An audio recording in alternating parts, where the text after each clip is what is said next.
अस्सलाम वालेकुम, नमस्कार। बोलता राजस्थान की इस विशेष पेशकश में आपका स्वागत है फ्रेंड्स। हम चूरू ज़िले के शोभासर गांव में हैं।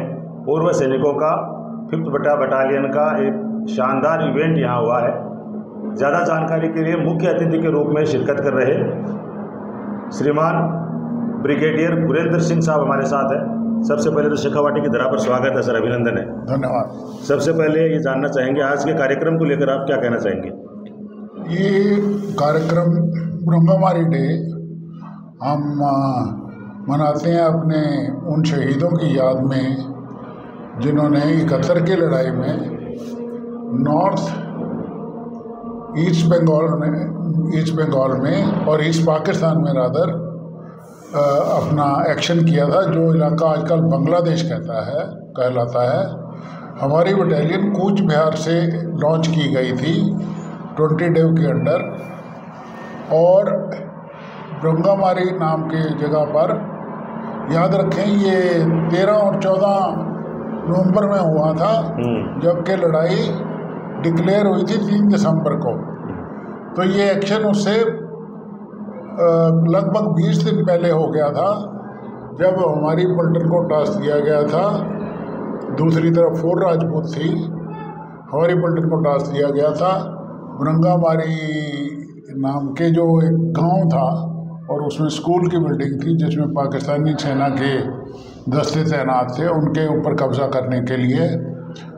तो वहाँ हमारी बटालियन ने एक बड़े भीषण युद्ध के बाद उस जगह पर कब्जा किया, जहाँ पर हमारी पलटन ने 5 ग्रेनेडियर ने 5 वीर चक्र, 1 BSF और 1 सेना मेडल हासिल किया।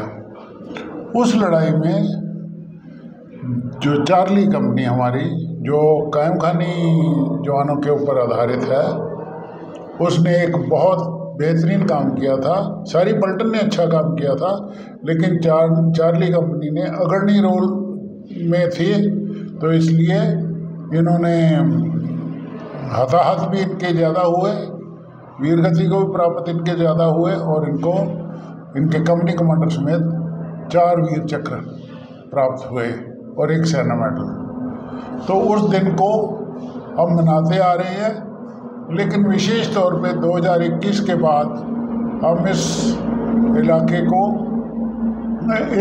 में उसका जो है दिन मनाते हैं, क्योंकि ये जवान जो है लगभग ये शेखावाटी के इलाके से नागौर, झुंझुनू, चूरू और सीकर से आते हैं।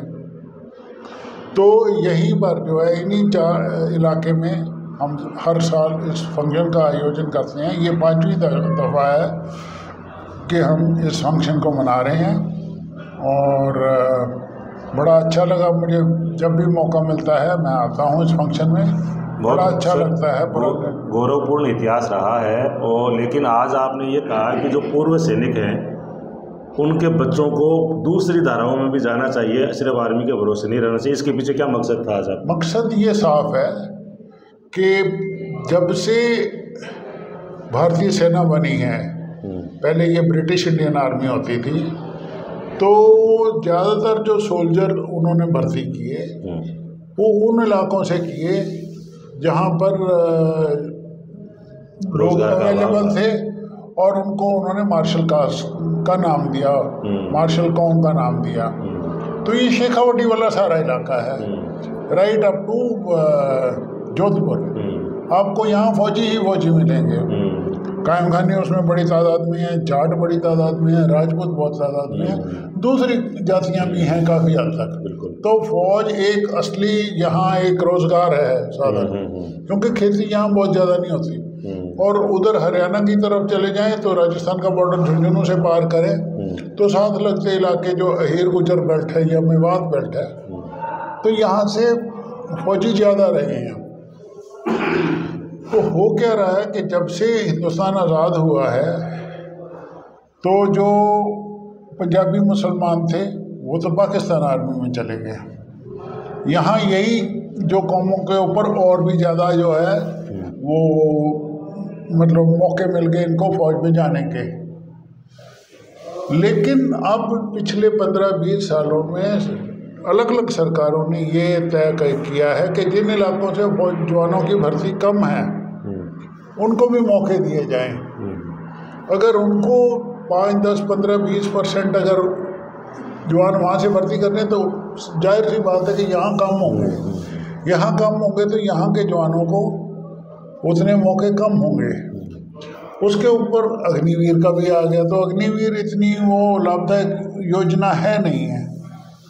और दूसरी बात ये है कि कब तक आप इसी के ऊपर आधारित रहोगे। आगे आगे लड़ाइयाँ कम होंगी, होनी चाहिए, कम होनी चाहिए, क्योंकि अंग्रेज़ों की तो नीति थी, उनका अपना कुछ जाता नहीं था, तो वो फौज में अगर मरते थे तो भारतीय सैनिक मरते थे। बिल्कुल।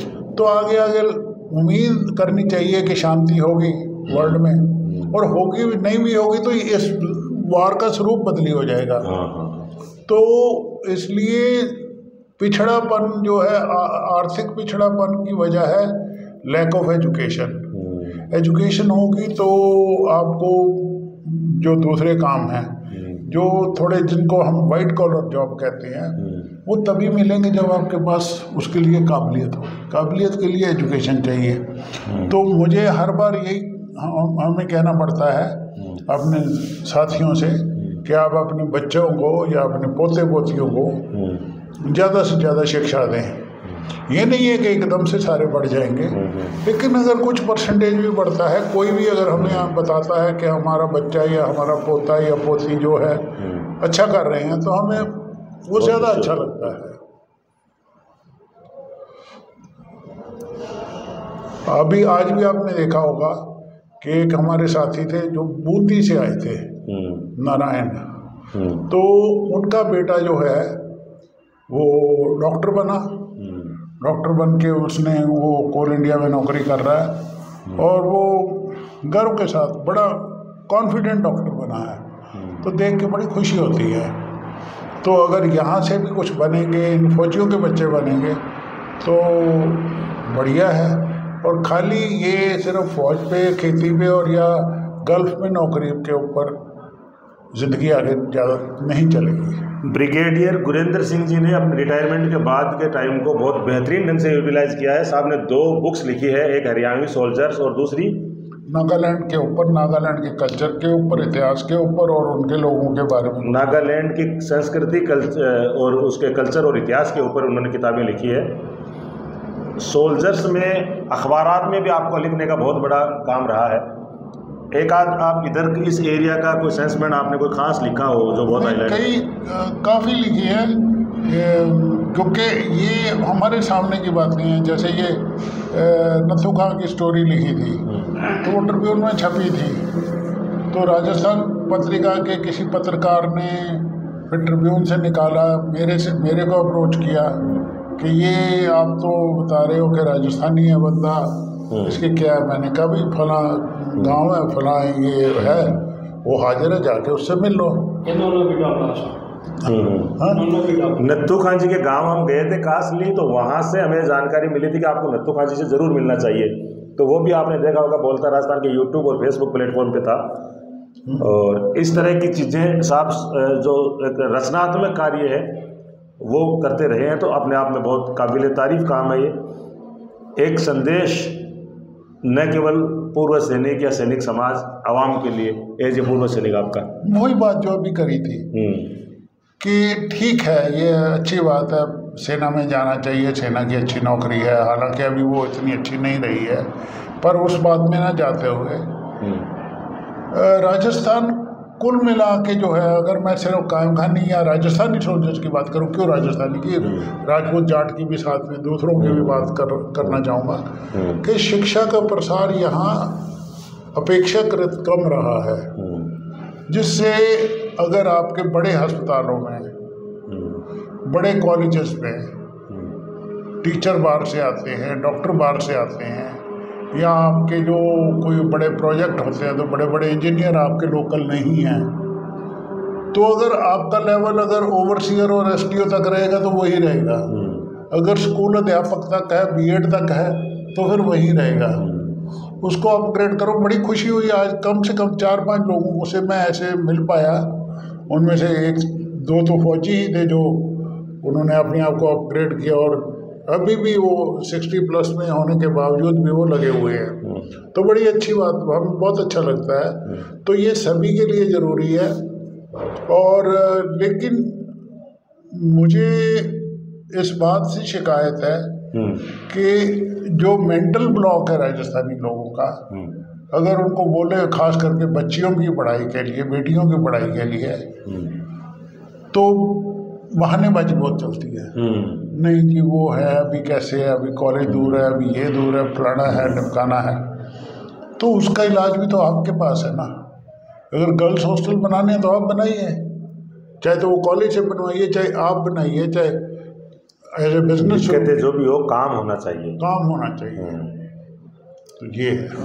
तो ब्रिगेडियर गुरेंद्र सिंह जी ने राह चलते हमें समय दिया। इससे भी बड़ी बात यह है कि सर ने पूरी रात सफ़र किया, गुड़गांव दिल्ली आप रहते हैं, इस कार्यक्रम के लिए खास तौर से यहाँ आए, सारे पूर्व सैनिक समाज का मान बढ़ाया। सिंगल मुख्य अतिथि थे, बाकी सारे के सारे यहाँ के अवाम और यहाँ के स्थानीय लोग थे, और यहाँ के लोगों का जज्बा बहुत ज़ोरदार था।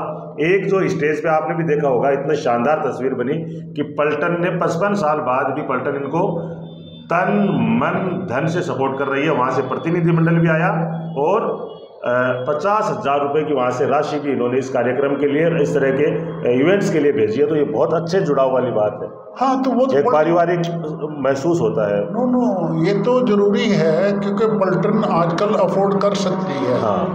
और एक रिप्रेजेंटेशन होगी। तो अभी इनको जो है पिछले साल से ये काम शुरू हुआ है। तो मुझे खुशी है कि मैं आपके माध्यम से 5 ग्रेनेडियर के कमांडिंग ऑफिसर कर्नल कुलकर्णी और सूबेदार मेजर संजय कुमार दोनों का जो है अभिनंदन और धन्यवाद करना चाहूँगा।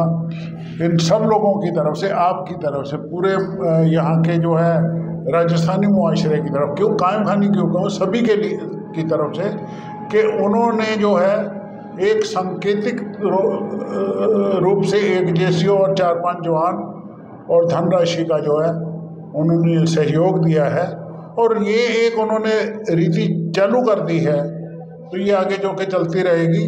और हमें जो है मैं ये उम्मीद करता हूँ कि आने वाले 2-4 सालों में जो मैंने बातें कही हैं, ये धीरे धीरे, क्योंकि ये मानने वाले लोग थोड़ा कम हैं, तो ये धीरे धीरे जो बातें हम कर रहे हैं, जो पलटन इनसे चाहती है कि भाई आप जो है तरक्की करो, तो उस राह पे चलो।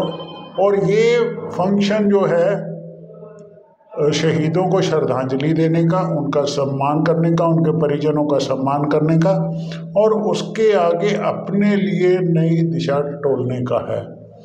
दिक्कत ये है कि इसमें जो पुराने सोल्जर आते हैं वो आने चाहिए, ज़रूरी है, लेकिन उनको उनके दिमाग से ये जो है मेंटल ब्लॉक ख़त्म होना चाहिए, ताकि हम जो है इस समाज को तरक्की की ओर ले जाएं, ना केवल कायम खानियों को, बल्कि पूरे राजस्थानी समाज को।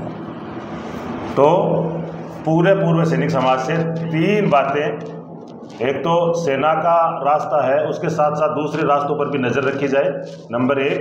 दूसरा, बच्चों को सम्मानित करने का, प्रतिभाओं को सम्मानित करने का जो एक कार्यक्रम है वो भी शुरू होना चाहिए। और तीसरा, पूर्व सैनिकों को अन्य रचनात्मक कार्यों में लगना चाहिए। आज हम जो बातचीत कर रहे हैं ब्रिगेडियर गुरेंद्र सिंह साहब से, ये हवलदार नथुका कासली और जनाब हवलदार सादुल खां जी जाजोद, इनके सहयोग से और इनके मार्गदर्शन से संभव हो पाया। इन्होंने आदेश दिया, नहीं तो हम अप्रोच नहीं कर पाते साहब को। सर, आपने समय दिया, इसके लिए आपका बहुत बहुत शुक्रिया। फिर मुलाकात होती है। Thank you very much.